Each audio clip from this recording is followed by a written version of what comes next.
Can you introduce yourself, a bit about yourself?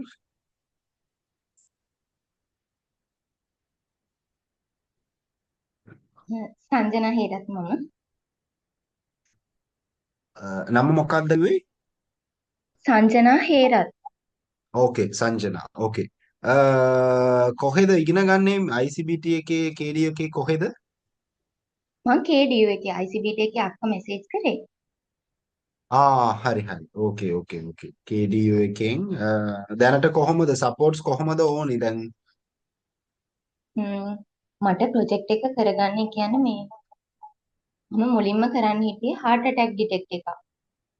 heart attack detector. හරි. ඔව්. Okay. ඊට පස්සේ මේ ඒක කිව්වා කරන්න එපා කියලා. කරන්න එපා කියලා කිව්වද? කවුද? ඔව්. සුපර්වයිසර්.